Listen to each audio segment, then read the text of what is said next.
Course corrections take a toll.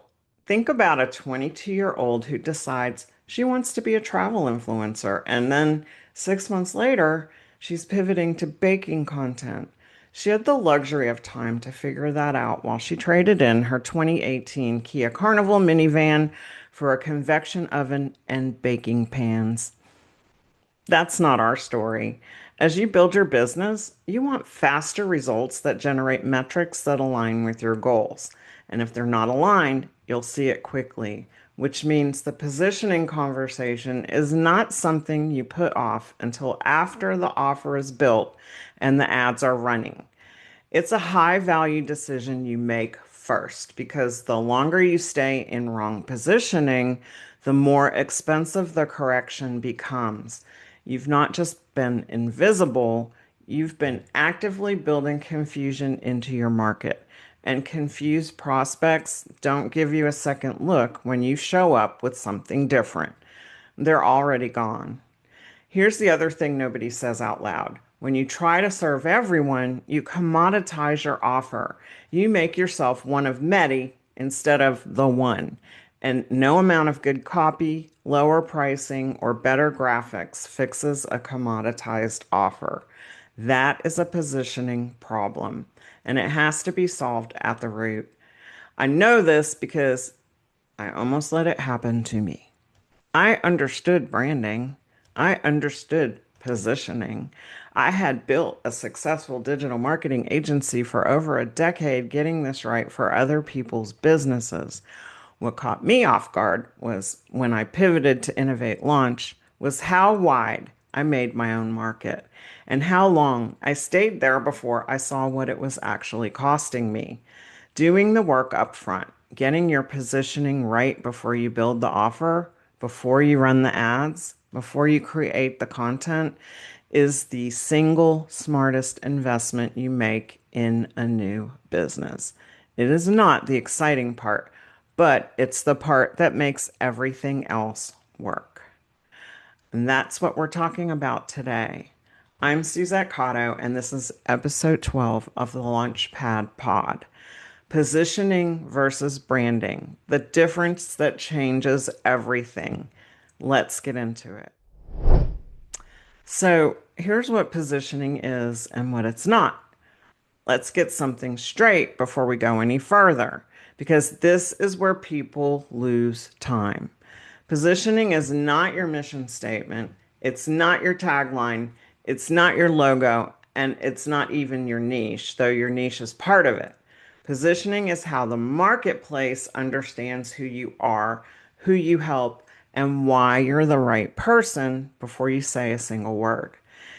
It is the instant read someone gets when they land on your LinkedIn profile, your podcast, your website. In about 3 seconds, they're deciding, is this for me? Does this person understand my problem? Can I trust her? That split-second decision is your positioning doing its job or not doing its job. And here's what I want you to sit with. You have positioning whether you've built it intentionally or not. The market is already forming a perception of you. The only question is whether you're the one driving that perception or whether the confusion is driving it for you. Branding is not the same thing. Branding is your visual identity, your colors, your fonts, your logo, your aesthetic. Branding is how your business looks. Positioning is what your business means in the mind of your buyer. Branding is the outfit, and positioning is the reputation you walk in with. You can have a stunning brand, gorgeous colors, a beautiful logo, a cohesive look across every platform, and still have no traction. Because if your positioning is not clear, the prettiest brand in the room is just pretty noise. I've watched this happen to brilliant women. They invest real money in brand identity work. They launch with everything looking polished and professional, and then they wonder why the right clients are not finding them. The brand looked right, but the positioning was not built yet. Branding asks, what does your business look like? Positioning asks, what are you known for? One is visual and one is strategic. And the strategic one has to come first. So here's a story about me that you're going to find relatable. I want to talk to you about two walks because this is where the real lesson lives for me. I listen to podcasts when I walk. It's my thinking time. One morning, I was listening to a book about how to scale a digital marketing agency, my business at the time. And the advice was so simple, it stopped me on the sidewalk. Serve one niche. That's it. And it changed everything. Once I narrowed my focus, referrals came easier because people knew exactly who to send me. Contracts closed faster. My team had real SOPs because we were solving the same category of problems over and over instead of reinventing the wheel on every client.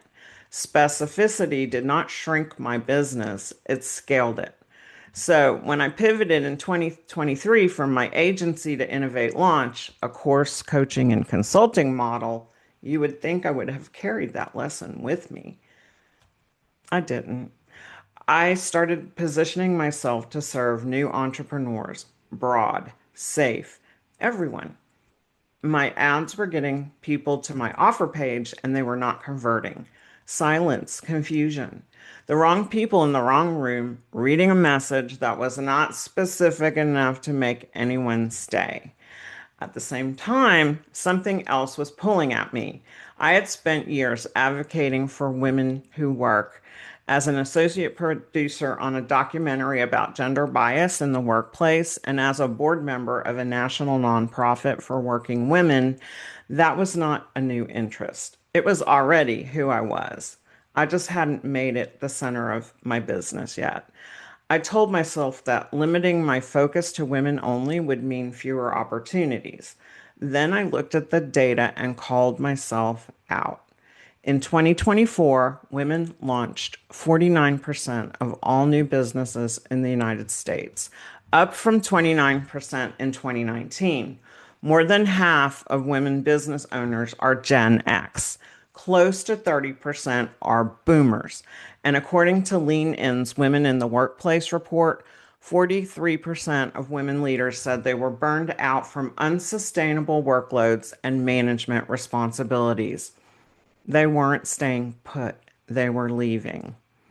The market research confirmed all of it. Gen X and boomer women were walking out of corporate jobs that no longer serve them into entrepreneurship, driven by passion, ownership, and the desire to build something that was actually theirs.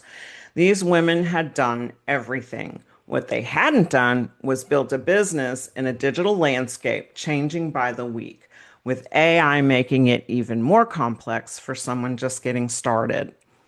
I just didn't have a business. I had a responsibility to educate.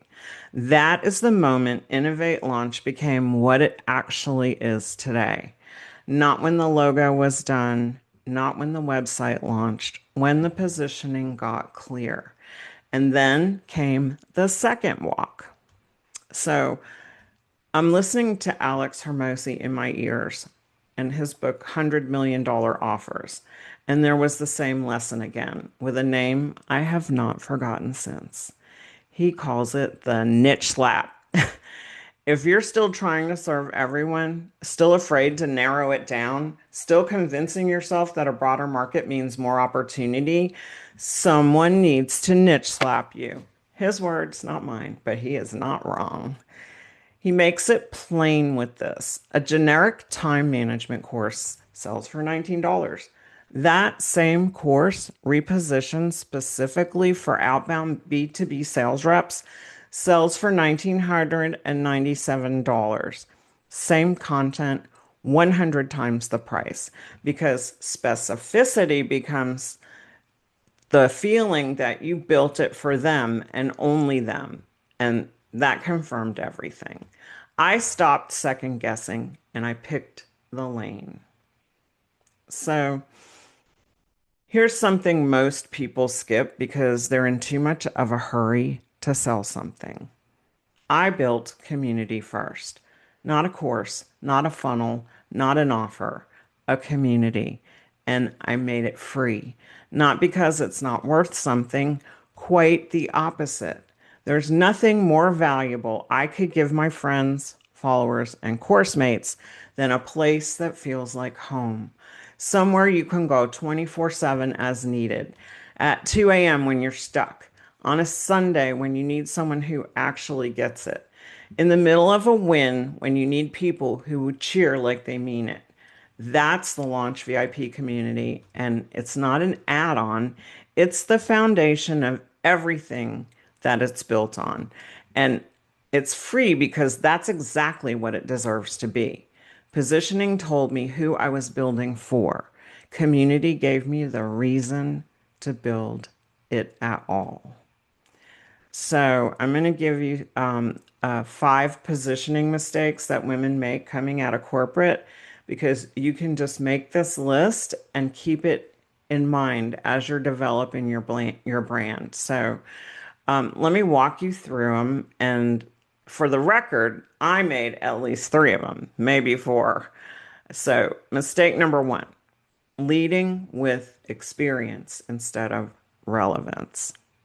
Your 25 years of experience matters, but the market is not asking how long you have been doing this. It's asking, can you solve my problem right now? Experience supports your positioning, but it does not replace it. Mistake number 2, trying to sound corporate online. What made you credible in the boardroom can work against you in the digital marketplace.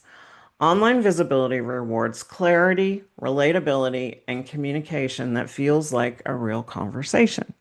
It's not about being less professional, it's about being more human. And in the world of AI, we're going to want more humanity in everything we do. Mistake number 3, positioning too broadly. When you say, I help businesses grow, or I work with entrepreneurs, you are describing a category, not a position. Specificity creates authority. Broadness creates invisibility. And as we already talked about it, it commoditizes your offer. Mistake number 4, building visibility before building positioning. Jumping into social media, websites, funnels, and content before you have clarity on your audience, your message, and your market authority.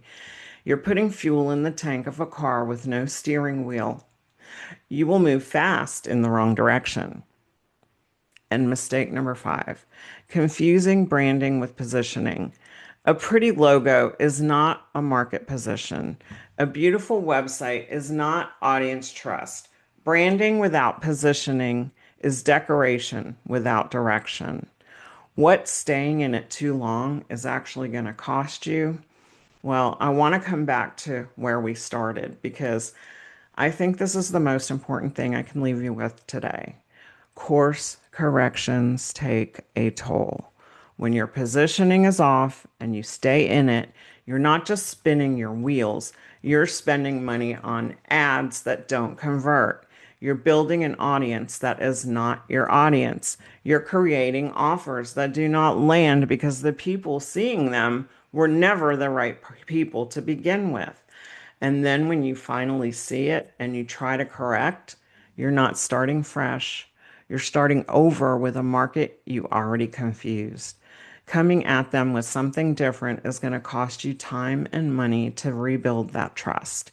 The longer you stayed, the higher that cost. That is why doing this work up front is not optional. It's not the part you skip because you're eager to launch. It's the foundation. And without it, everything you build on top of it is at risk. So, what are we going to do for the action steps for this week? I'm giving you 3 questions. Write them down. So, actually, write them down, okay? 1, what do you want to be known for? Not what I do, but what I stand for.